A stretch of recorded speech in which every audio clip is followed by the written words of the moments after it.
We're not going to talk in degrees anymore. Okay, so sine inverse of a half. Remember the domain for your sine inverse function. Sine inverse has a domain -1 to 1, and it has a range -π/2 up to π/2. Okay, so what is the sine inverse of a half? This question is asking you, what angle has a sine of a half? What's the answer? What angle has a sine of a half?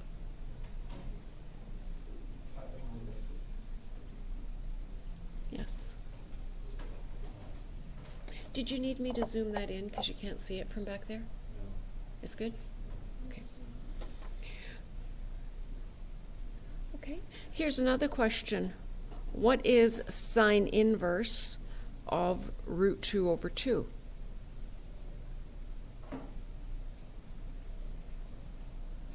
What angle has a sine of √2/2? π/4. And what is tan inverse of √3? What angle has a tangent of √3? Okay, you're used to using inverse functions for trig. Here's a question you maybe haven't seen before. The tangent of the arcsine of a third. Let me help you interpret what that's asking you for. Notice it's function composition. You work from the inside out. This question's saying, what angle has a sine of 1/3? Once you find the answer to this, you remember you will have an angle for an answer. And now it's asking you to find the tangent of that angle. Okay, so we could do a little let then statement. That is, let theta equal arcsine of 1/3.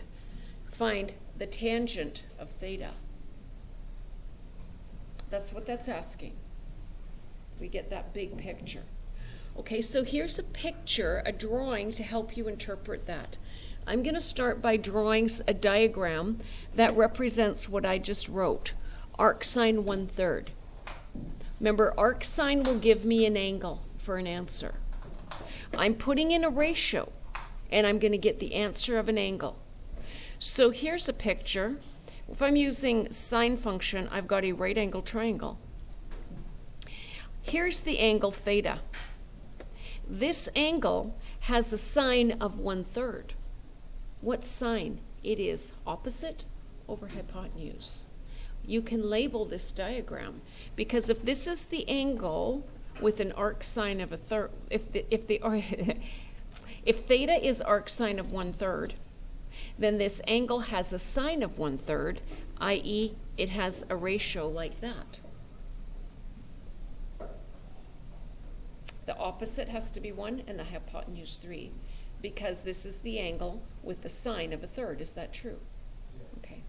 Can you call your good friend Pythagoras and tell me the base?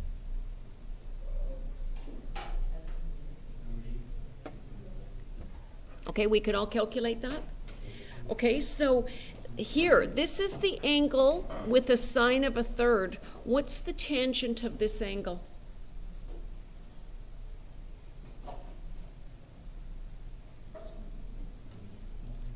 Opposite over adjacent?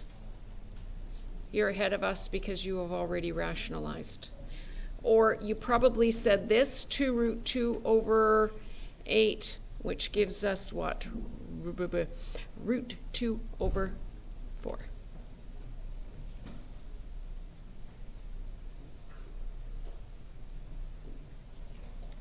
Who wants another question like that? Okay, so then let's do cos of arcsine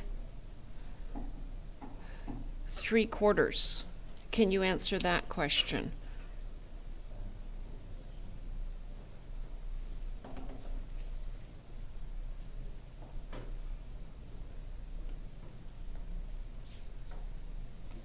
I'll just give you a minute to work.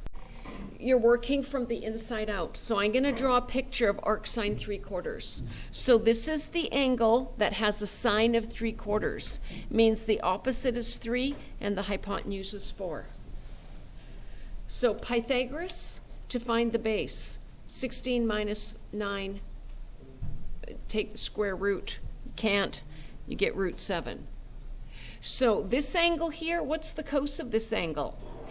Adjacent over hypotenuse, so 4 over root 7. And then, yes, you can go do your radical arithmetic and rationalize 4 root 7 over 7. Yeah.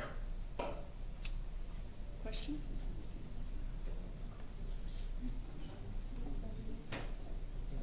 I did it again. Thank you. I'm having a very dyslexic day. So the cos is adjacent. Root 7 over hypotenuse, 4. Okay, now we all happy? Me too. Okay, so just like we do this all for sine, we also do it for cos. Our cos function, quick sketch of our cos function, looks like this, from 0 to 2 pi. So to restrict the domain so that we have a one-to-one function that includes everything in the range, we just go from 0 halfway down to pi. So you need to know the domain restrictions for when you have cos inverse. And for tangent, we've got a lovely tangent graph on the backboard there.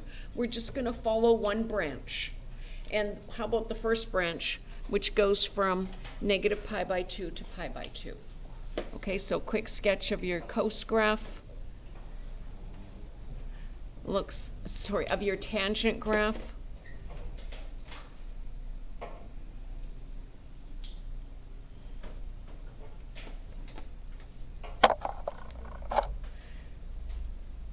Okay, so let's take that same idea and try and simplify the cos of tan inverse x. Okay, so we've got function composition, work it from the inside out.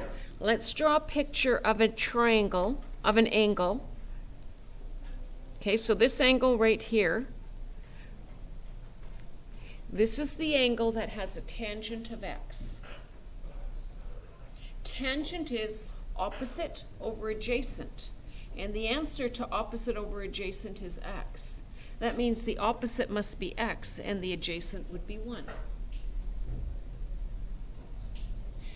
Okay, so here is a picture of an angle that has a tangent of x, opposite over adjacent.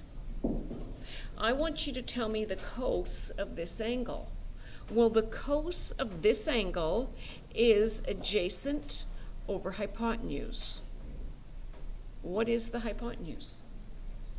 Pythagoras. It would be the square root of x squared plus 1 squared, or x squared plus 1. So what is the cos of this angle? It is 1 over the square root of x squared plus 1.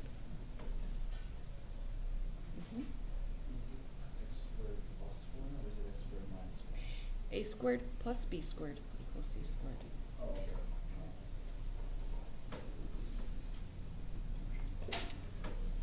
Okay, in your book, you're going to see a completely different way of finding this. I'm going to go over it with you. I think it's more complicated, but the logic is coming more from a proofs background than a visual one. So it goes like this. If you have to find cos of tan inverse x, you start by doing a substitution for tan inverse x. That is, we're going to let y equal tan inverse x.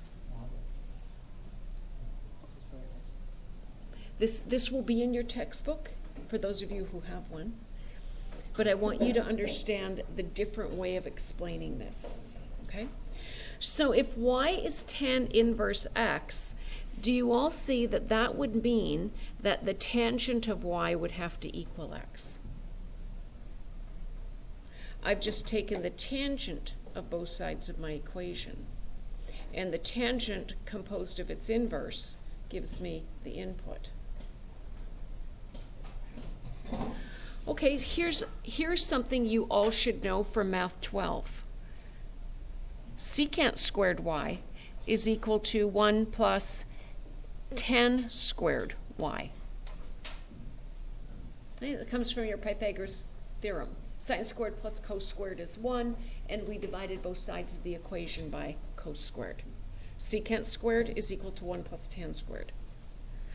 Okay, which means that, well, if I said that tangent of y was x, then tan squared of y would be x squared. So I get this. Secant squared y is equal to 1 plus x squared. So what's the secant of y? Well, how about we take the square root of both sides?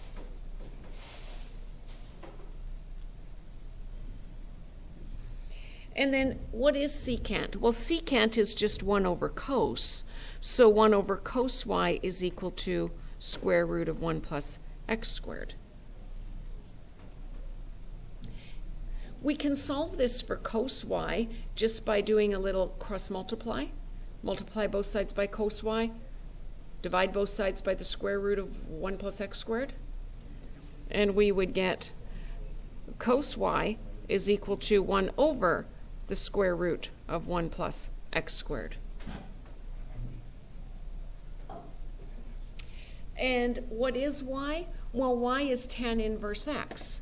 So we've got the cos of tan inverse x is equal to 1 over the square root of 1 plus x squared.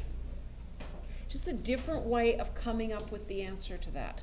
I kind of think the picture makes it easy. You can choose your option. You should have been able to, at minimum, follow what I was saying. Okay, let me just give you 3 triangles that will make all of this easy for you. This one, the arc sine A. So let's draw an angle that has a sine of A. So here's my angle. And there's an angle with a sine of A.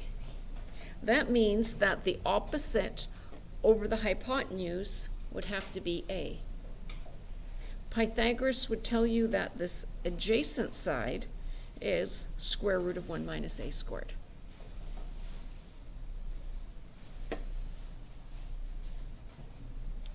Let's do the same thing for arc cos A. So here's an angle with a cos of A. That means adjacent over hypotenuse is A. What's the opposite side? The square root of 1 minus A squared.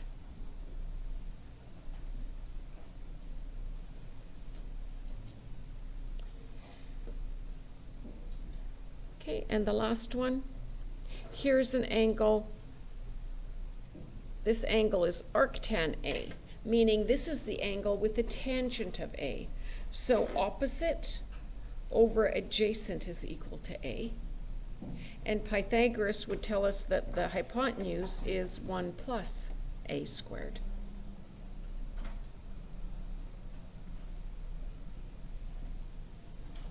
How much of this assignment have you finished? Okay, take out. Okay, so take and do the last 3 questions right now.